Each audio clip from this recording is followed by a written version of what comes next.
and welcome to Today in Woburn. I'm your host, Samantha Stone.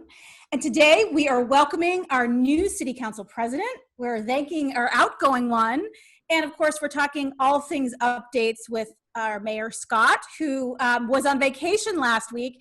And you know people are paying attention to the show because I got many notices, including one very personal text from my mother asking if I'm okay because we didn't publish an episode as we always do last week. So you were very missed, Scott. Oh, yeah, good. Welcome back. Excellent, thanks. I also just want to let listeners and viewers know that next week Bill Campbell is going to come on and we're going to talk about voting and all the things that go around. We know there's lots and lots of questions, so I want you to know we've heard those questions, and Bill will be joining us to address those.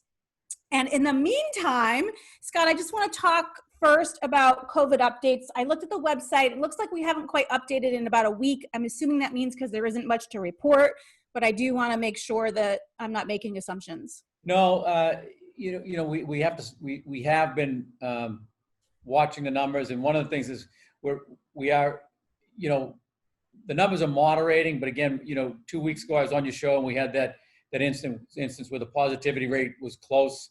It was above the state average, and it was getting up in that area. Since then, it's gone down in each of the 2 consecutive weeks. So we've been looking at those numbers from the state and kind of been relying on those. We get our daily reports on the Maven system, so we're still watching them. And Megan Doherty, who works down on the Board of Health, she's on vacation, so there's a little bit of a lapse in the update, so we'll be getting on that. Yeah, well, I think that's good. I'm glad she's able to take vacation. That's a good sign. She worked really hard, as has the whole department. We had a tough couple months, but yeah, the numbers again, like we talked about,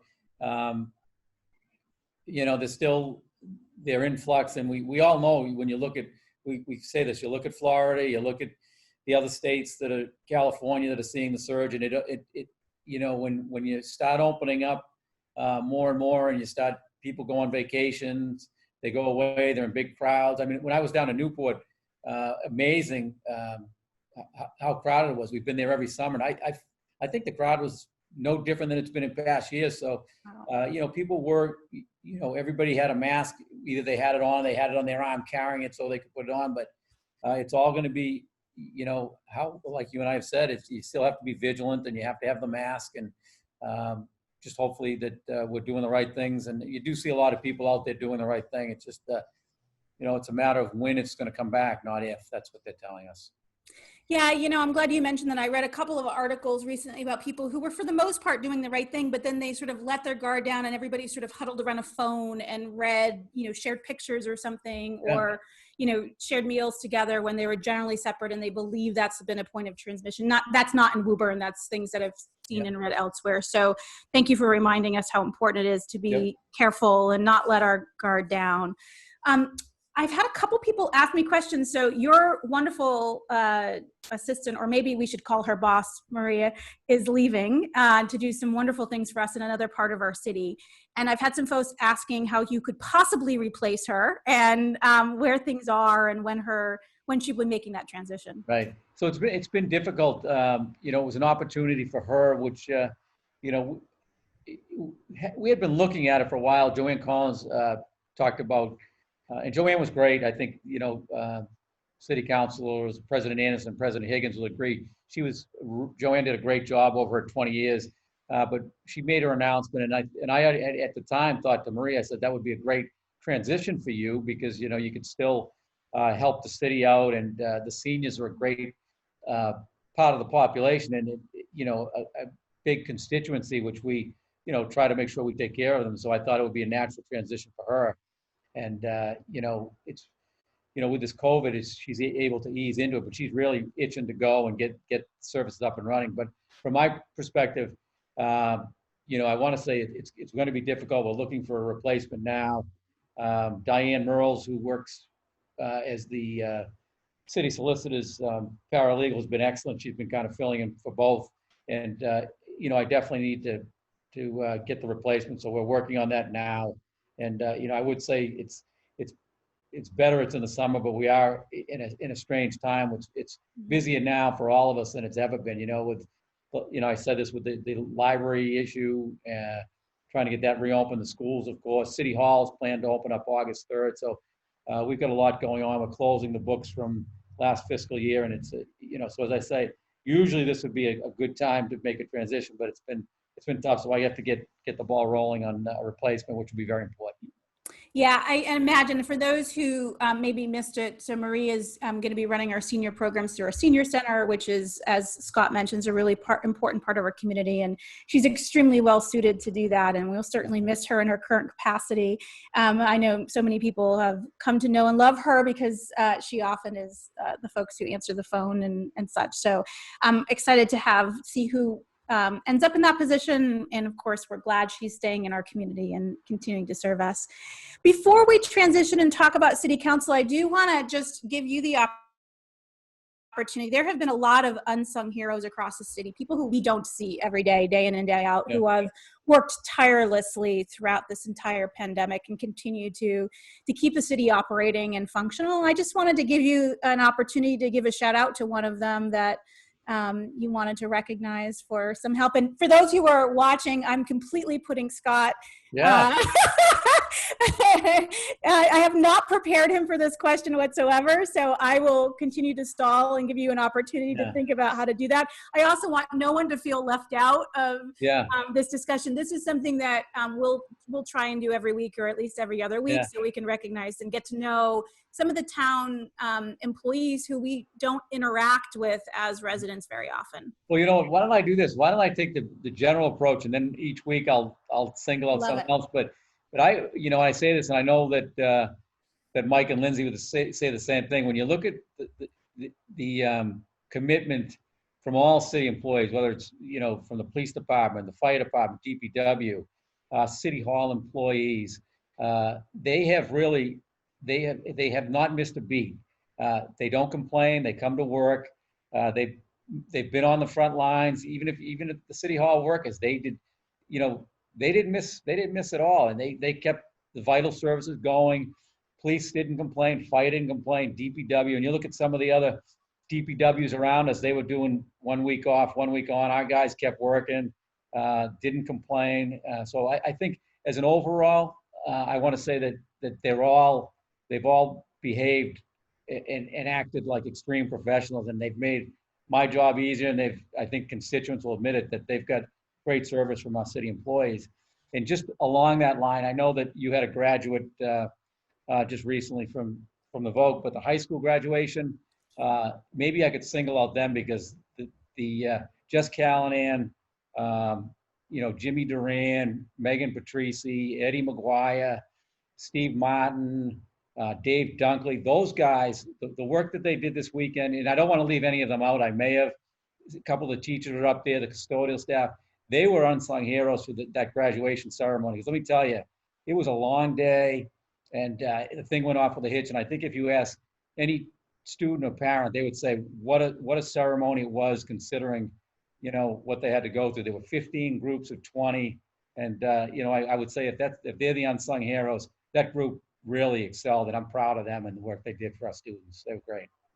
Thank you for bringing that up. I saw lots of wonderful pictures of people celebrating graduations, and really that was well-deserved and honored. So that's a great shout out to folks who, most of the parents and students were in one of those groups, but all of those other staff were there for all of them. Yeah. So we know how much work that is, and it was certainly a warm weekend. So it was great. Some of these school committee members were there, city councilors, and teachers were there, and it was a really nice, considering what these students, it'll never happen again, and some of the sacrifices and the things that they went through this year, they deserved something, and I wish them all great luck in their future careers, because they're great kids and they didn't complain about anything. Yeah, well, thank you for shouting that out. I think that's a great call out. I appreciate it. So, and now you'll have a week to come up with the next one. I put you on the spot, but thank you for doing that. Thanks, yeah, I appreciate it. I would like to welcome Lindsay Higgins now to our conversation. Lindsay is what we all believe is our first woman president of our city council. Welcome, Lindsay. Hello, everybody. Thank you. Thanks for having me. So I'm going to admit quite a lot of ignorance. While I have listened in to some city council meetings, I don't know a lot about the individual roles and functions. I would love for you to just educate myself and our listeners about what the role of the president is on the city council. So in addition to the regular alderman position and job type, what we do with our constituents, the city council president also runs the meetings, lays out the agenda for the meetings, assigns tasks to assigns individuals to each committee, and essentially she runs liaison as well. Also, funny enough, you mentioned that Scott was on vacation last week. I actually had to sign some bills because I stepped in his role to sign some bills. So I step in for the mayor if he's not there as well. Basically just, running the legislative body of the city. The keys to the car in my top drawer if you need them. I almost parked in your spot, not gonna lie, but your city car was there, so. Yeah. You would have earned it. You would have earned it. I love it. It's awesome. That's it. Thank you for that. I think most of us don't see the day-to-day stuff. I mean, all of us have probably over time, or many of us have gone and asked for a permit or have reached out to our alderman to address a concern in our community and our neighborhoods. But there's a fine engine underneath that makes that run. So we appreciate that. I also do think, I introduced you as the first woman president of city council. I think you are very well qualified, and many people have said amazing, wonderful things about you and the work that you've done. So I'm excited to have you in that role. But I do think it's a wonderful opportunity for us to celebrate some diversity in our community and to have someone for the first. It's almost kind of shocking. It's the first time. I was surprised too. Yeah. I was surprised. But I welcome it. I was just very happy and appreciative of my colleagues that actually voted for me, and Mike Anderson, who's leaving. I appreciated him nominating me too. So it means a lot. I felt like, I was one of the young ones, and now we're all kind of gaining strides together and working as a well-cohesive unit. So I look forward to the future, what it might bring. I love it. That's great. As you look back at your term in terms of the alderman, I really want to call it alderperson. I know we don't do that, and that's not the official title, but however, city council representative, what are some of the things you're most proud of having done? I think I'm the only one with this current group that's had, besides the new alderman, I'm the only one that's had an election every year.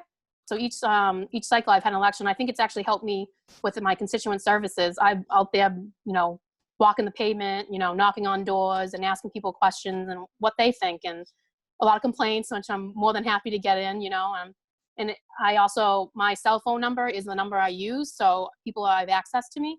I prefer, an email. Sometimes it's easier though, so I can forward it along to the right department head, and things can get done faster that way. But I'm a firm believer of picking up the phone and calling people, and something that could take 20 emails can be solved in 20 minutes on the phone. So I'm always encouraging people to give me a call. Obviously I work during the day too, so leave me a voicemail and I'll get back to you when I can and have that discussion. Well, I appreciate it. And I know you have done a nice job of representing the community that serves you and calls you in the last city council meeting. We don't have to talk about the details, but I know you brought up some of the concerns the community had about the library. And even though that's not really the purview of the city council itself, you wanted to make sure that the voices you had heard were represented out there. So the city council and, both Mike Anderson and the mayor would say this: we can't get involved in labor disputes. It's actually in our city charter. It's in the legislative section of the city charter, and it says we can't get involved in labor disputes. But obviously there's some things that are intertwined, and we get emails that might have some labor dispute information in it, but it also has some other concerns with day-to-day operation, which, we're here to listen to our constituents, give them guidance and tell them how they can find more information. So I've had a conversation with anyone who wanted to talk to me about it if they've emailed me about the situation.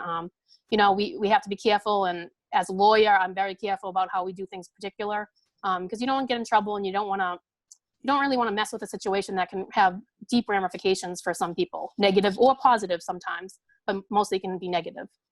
Yeah, and we're so excited to have the library opening up, hopefully on August 3rd, all things going well. And we know that, last minute changes to any security issues or safety issues that arise, or any issues related to spikes in cases or anything that would make that dangerous. But right now looks like a great celebratory time for us. So I'm really excited to meet you. We have not actually spoken before. So thank you so much for joining me, and congratulations on your new role. And with that, I'd like to bring Mike into the conversation. Mike Anderson, who is our outgoing president of the city council, and congratulations on your new role as judge. Tell us a little bit about what you'll be doing. Thank you very much. Well, I've been nominated and approved by the Governor's Council for an associate position in the probate and family court, which deals with all probate and family court issues. Very excited about it, and equity actions. Kind of after 30 years or 29 years of law practice, it's kind of a validation that I've been doing something right, and to be recognized by my peers and through the whole process, it's really satisfying. Can't wait to get started. Unfortunately, as part of that role, I have to step down from my role on a legislative body. It's just not under the rules of judicial conduct, not allowed, which is unfortunate because it's just been a great 11 years now, Scott, 10 and a half. We've been doing Once you this get past together. 10 years, you can stop counting, right? So Yeah, I guess, but it's been a great run. It's great being part of your community, being part of the legislative process. You know, I think I'm definitely leaving with the city in great shape and in great hands with Lindsay. Definitely man, woman, child, whatever. She's the best person for the position. She's going to do a great job. It was unanimous. Everyone on the city council supported her. And she's able to attend to all the obligations that need to be done, whether it's setting the agenda or going with meeting with Scott or doing ceremonial matters. So bittersweet not to be involved on a day-to-day basis with the city government, but I still have all the department heads' cell phone numbers, and just to shout out to them, especially right now, as the mayor was saying, we have the best department heads in the city. You ever have a problem that affects any department, whether it's school, DPW, parks, whatever department, the two chiefs, we are so fortunate. They're very responsive, and their priority is always constituent services. So miss working with them on a day-to-day basis, but we're fortunate to have them. And as well, working with the mayor, I think he's done a great job in the 10 years I've been here. Yeah, I first of all, thank you once again, because that is a lot of time and energy, and we know how much goes into it. Probably not as much as you guys do day to day living it, but we recognize that you get phone calls and emails and inquiries, day in and day out, way outside the scope of meetings that are, we see publicly. And I know your constituents will miss you, and we appreciate it. You mentioned some of the interactions with some of the city department heads. What's something else that you are going to miss now that you're moving on to a different role?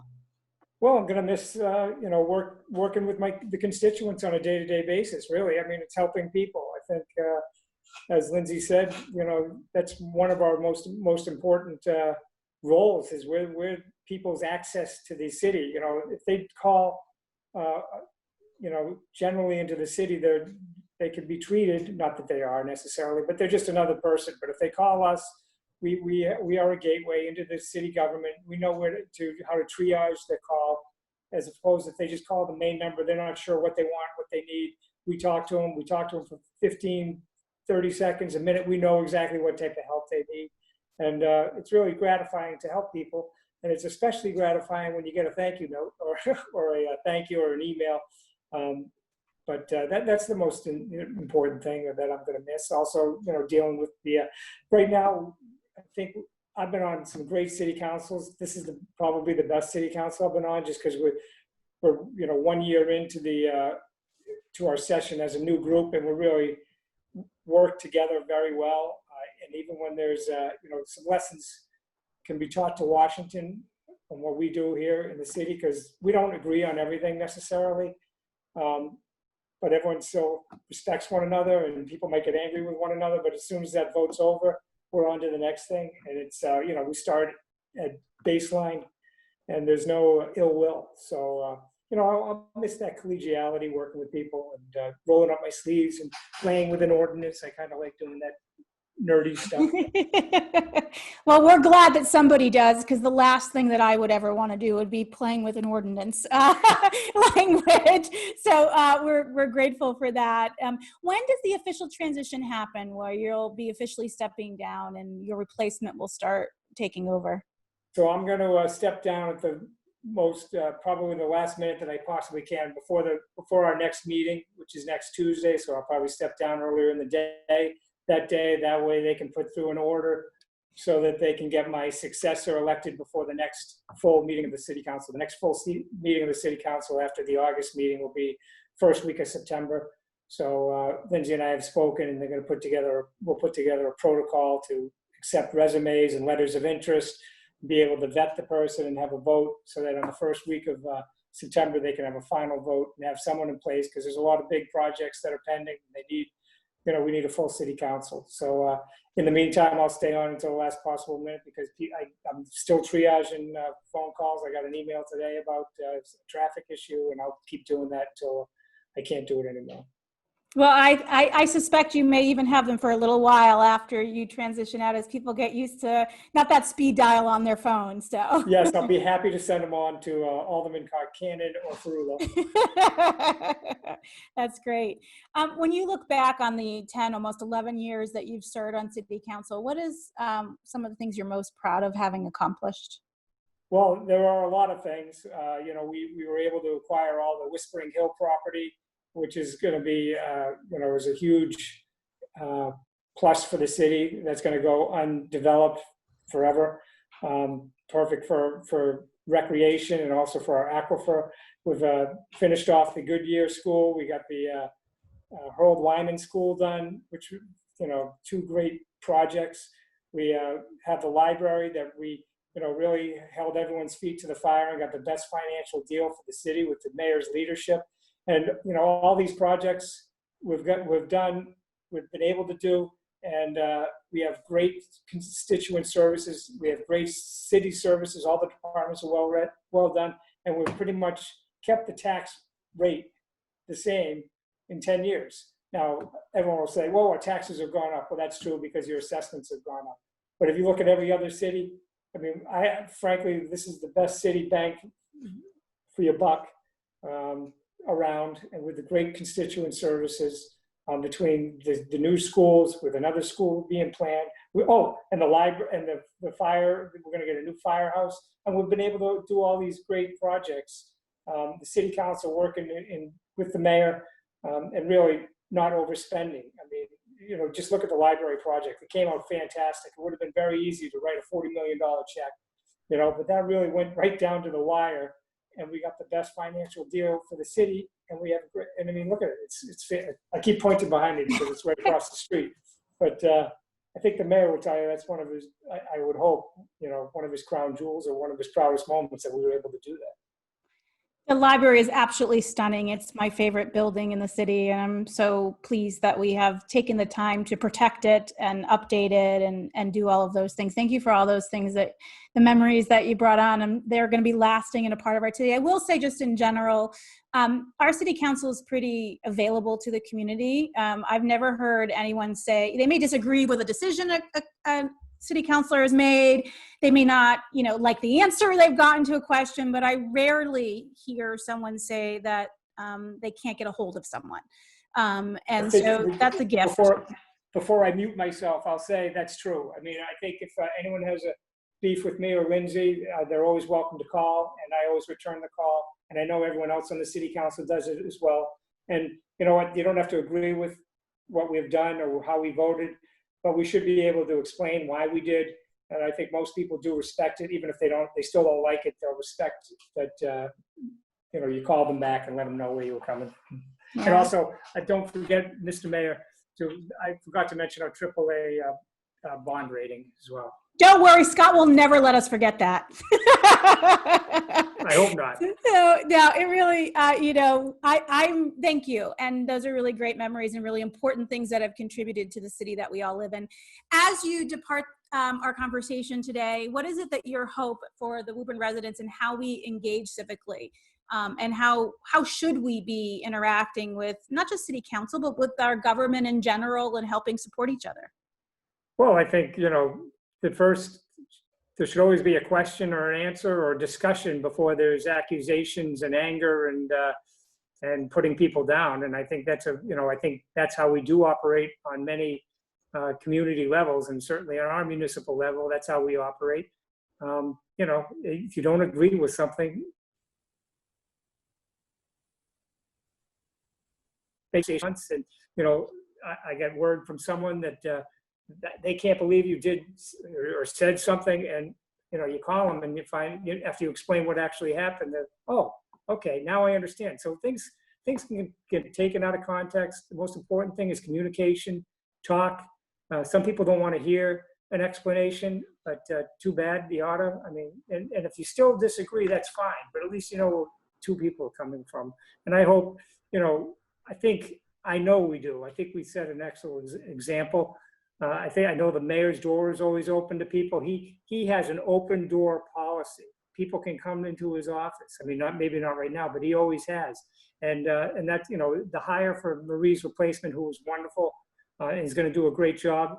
You know, for many people, that's the first voice they're going to hear from the city, and I'm sure the replacement will be just as well, just as good. But you know, everyone between the city council and the mayor and all the department heads, you know, if you have a problem, call, ask. We can't resolve the problem if you don't even bring it up to our attention.